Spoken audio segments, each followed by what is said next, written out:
June 18, 1815.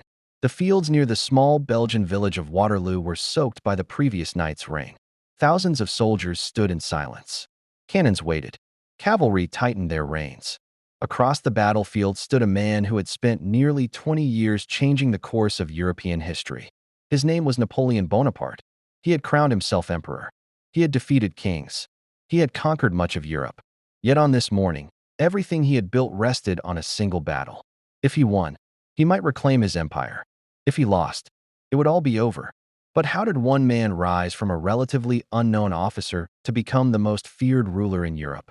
How did he build an empire so powerful that nearly every major nation united to stop him? And why, despite all his victories, was there one enemy he could never truly defeat? Today, we uncover the extraordinary rise and dramatic fall of Napoleon Bonaparte, the military genius who reshaped Europe and whose legacy continues to influence the modern world.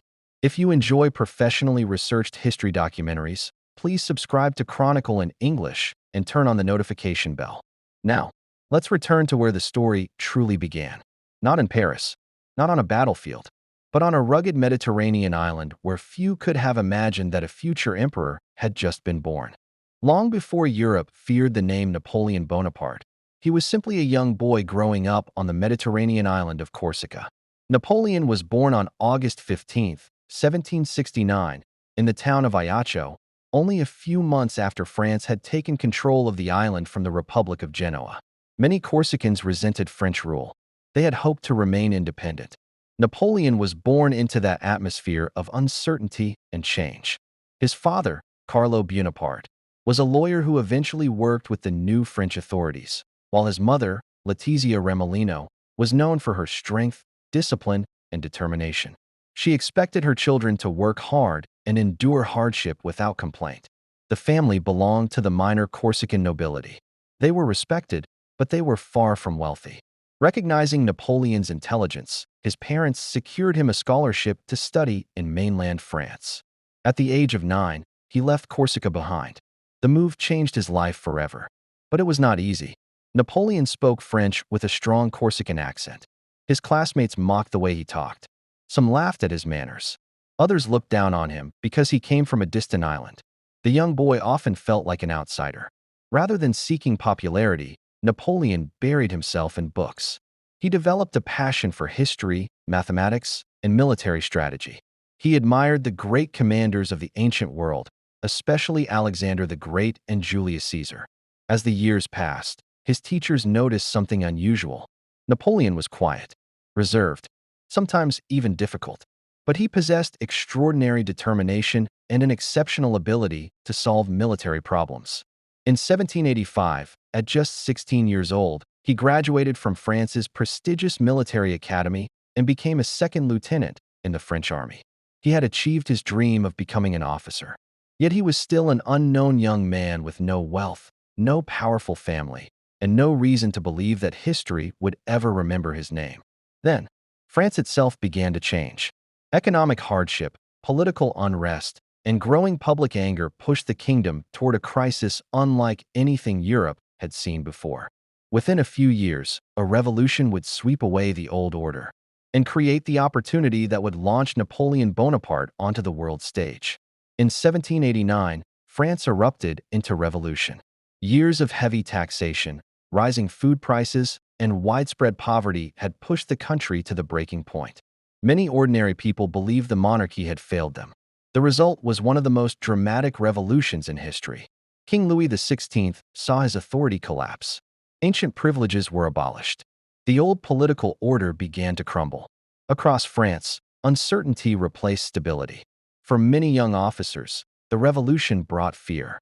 For Napoleon Bonaparte, it brought opportunity. Unlike many noble-born officers who fled the country, Napoleon remained in France and pledged his loyalty to the new government. He believed that ability, not birth, should determine a person's success.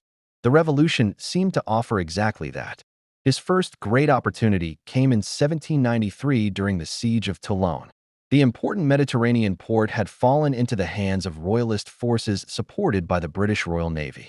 If France failed to retake the city, the revolution itself would suffer a devastating blow. Napoleon, then only 24 years old, was given responsibility for the artillery. Instead of launching a direct assault, he carefully studied the battlefield. He realized that if the French captured the hills overlooking the harbor, British ships would no longer be able to remain safely in the port. His plan worked. French artillery bombarded the harbor from the surrounding heights. The British fleet was forced to withdraw. Soon afterward, Toulon fell. The victory transformed Napoleon's career almost overnight. He was promoted to brigadier general. For the first time, leaders in Paris began to notice the brilliant young officer from Corsica. France, however, remained at war. Revolutionary armies continued fighting powerful European monarchies on several fronts, and the young republic desperately needed capable commanders. Among them, one name was beginning to stand out above the rest: Napoleon Bonaparte. By 1796, Napoleon Bonaparte was only 26 years old, yet the French government entrusted him with command of the Army of Italy, a force that many considered poorly supplied, underpaid, and incapable of defeating Austria. When Napoleon first met his soldiers, they were exhausted and discouraged. He knew they needed more than food and ammunition. They needed hope. He addressed them with words that quickly became famous. "Soldiers, you are hungry and poorly clothed. I will lead you into the most fertile plains in the world. There you will find honor, glory, and riches." The effect was immediate. The army that had expected defeat suddenly believed it could win. Over the following months, Napoleon moved with astonishing speed. Rather than fighting the larger Austrian armies all at once, he struck them separately, defeating one force before another could come to its aid. Again and again, the young general outmaneuvered opponents who were older and far more experienced. One victory followed another. Northern Italy fell under French control. Austria was forced to negotiate. Across Europe, military commanders began studying Napoleon's campaigns. They had never seen warfare conducted with such speed, boldness, and precision. The unknown officer from Corsica had become the most celebrated general in France. But Napoleon wanted more than victories on the battlefield. He wanted to weaken Britain's influence. At the time, Britain was France's most determined enemy. Its powerful Royal Navy dominated the seas, protected British trade, and financed coalitions against revolutionary France. Napoleon understood a difficult truth. As long as Britain ruled the oceans, defeating it would be nearly impossible. Instead of attacking Britain directly, he proposed a different strategy.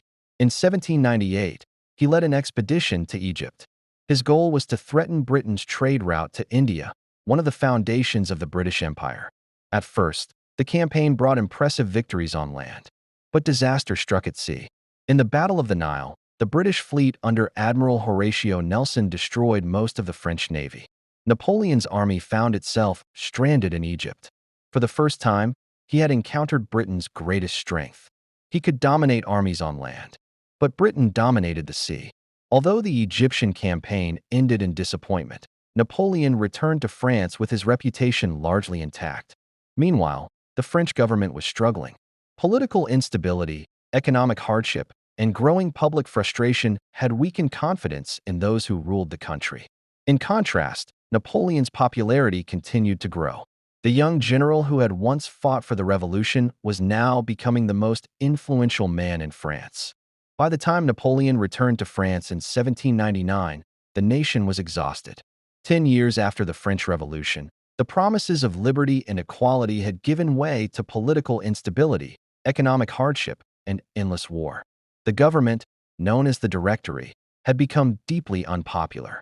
Many French citizens believed it was weak, divided, and unable to restore order. Napoleon saw an opportunity. Working with several influential political allies, he supported a carefully planned coup d'état on November 9, 1799, an event remembered as the coup of 18 Brumaire. The Directory was overthrown. A new government was established. Napoleon became first consul of France, effectively making him the most powerful man in the country. Although France still called itself a republic, real authority now rested in Napoleon's hands. Unlike many rulers before him, Napoleon did not rely on noble birth to gain power. He believed that talent and hard work should be rewarded. He reorganized the government, improved tax collection, strengthened the economy, and introduced reforms that restored stability after years of revolution. Perhaps his greatest domestic achievement was the Napoleonic Code, introduced in 1804. The new legal system established equality before the law, protected private property, and replaced many of the confusing feudal laws that had existed for centuries.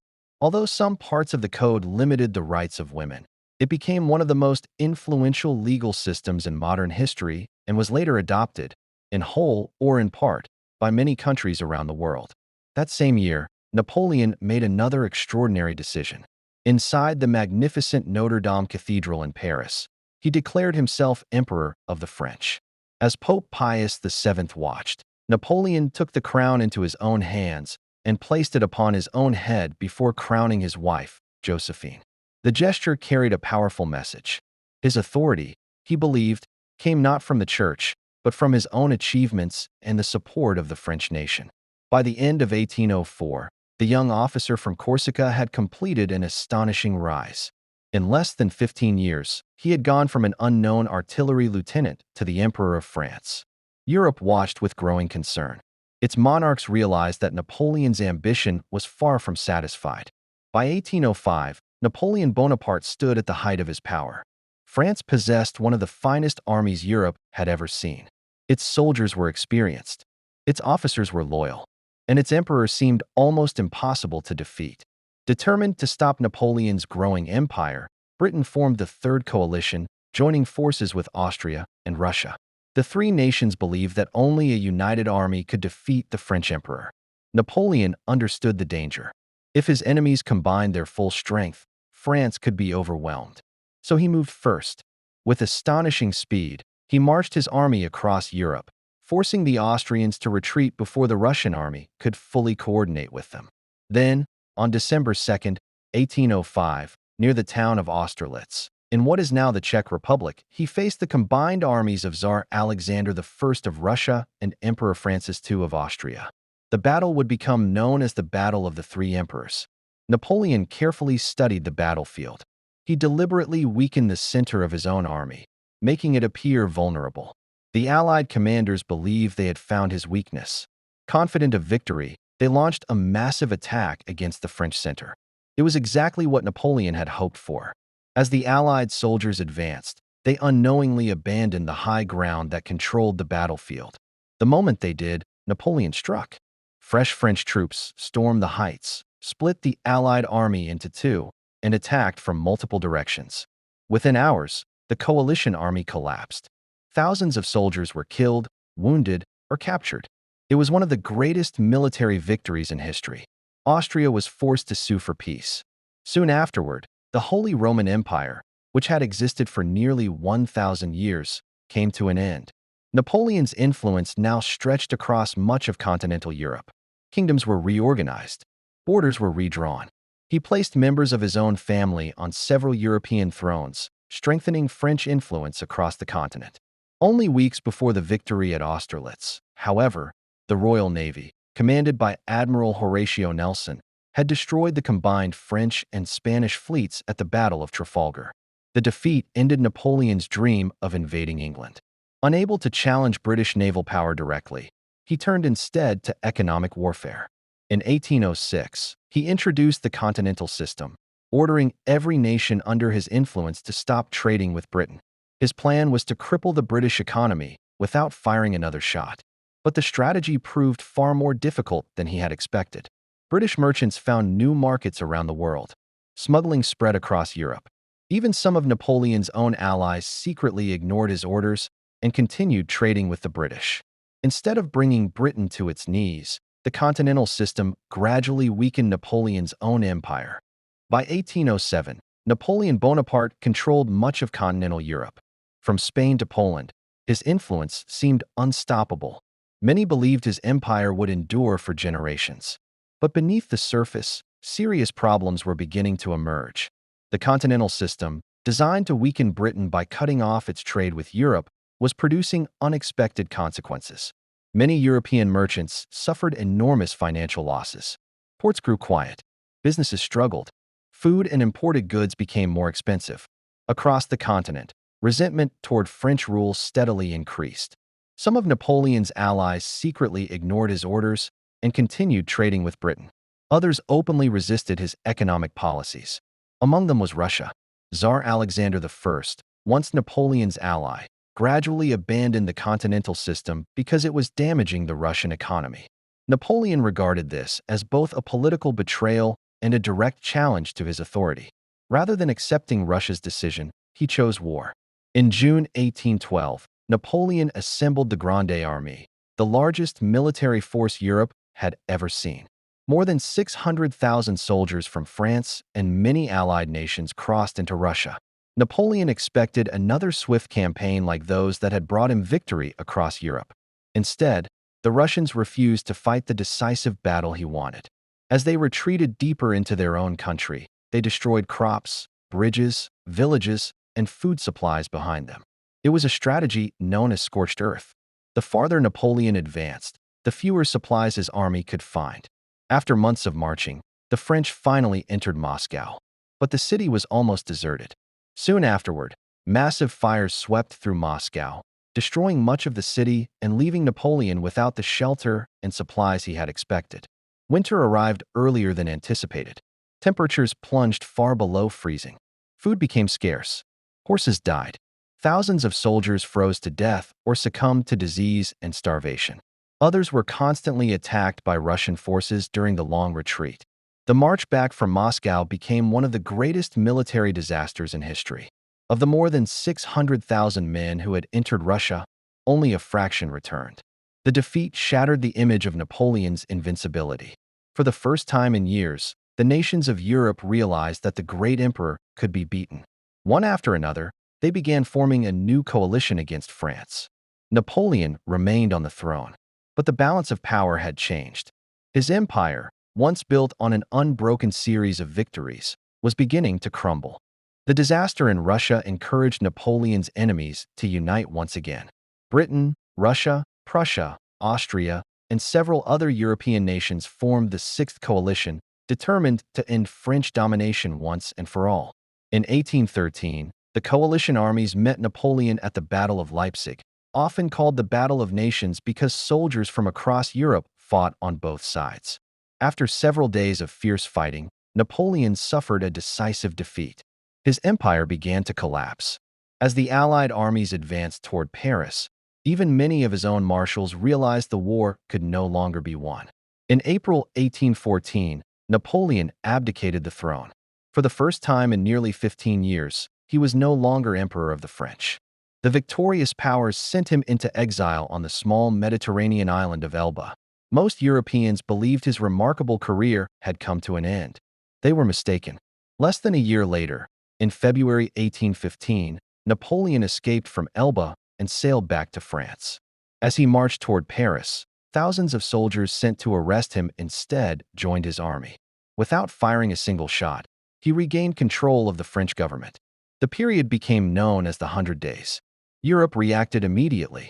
The Allied nations declared Napoleon an outlaw and assembled their armies for one final campaign.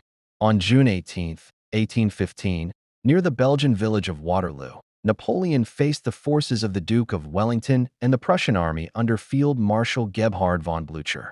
Heavy rain the night before had turned the battlefield into thick mud, delaying Napoleon's attack and giving the Prussians more time to reach Wellington. Throughout the day, French forces launched repeated assaults against the Allied lines. Again and again, Wellington's soldiers held their ground. Late in the afternoon, the Prussian army arrived on the battlefield and attacked Napoleon's right flank. Caught between two armies, the French lines finally broke. What had begun as another campaign for victory ended in complete defeat. Napoleon fled the battlefield. Within days, he surrendered to the British. This time, there would be no second chance. The British government sent him to the remote Atlantic island of St. Helena, more than 1,800 kilometers from the nearest continent. There, under constant supervision, the man who had once ruled much of Europe spent the final years of his life. Napoleon Bonaparte died on May 5, 1821, at the age of 51. His empire was gone, but his story and his influence were far from over. Napoleon Bonaparte's empire did not survive, but his legacy did. His military campaigns changed the map of Europe. His legal reforms, especially the Napoleonic Code, influenced justice systems in countries around the world. Even today, historians continue to debate whether he should be remembered as a liberator, a reformer, or a conqueror driven by ambition. Perhaps he was all three. From a young boy on the island of Corsica to the Emperor of the French, Napoleon lived one of the most extraordinary lives in history. His victories inspired generations. His defeats reshaped Europe. And more than 2 centuries later, his name remains one of the most recognized in the world. If you enjoyed this documentary, please like, subscribe to Chronicle in English, and turn on the notification bell so you won't miss our next journey through history. Thank you for watching. Until next time, keep learning, keep exploring, and remember, history helps us understand the world we live in today.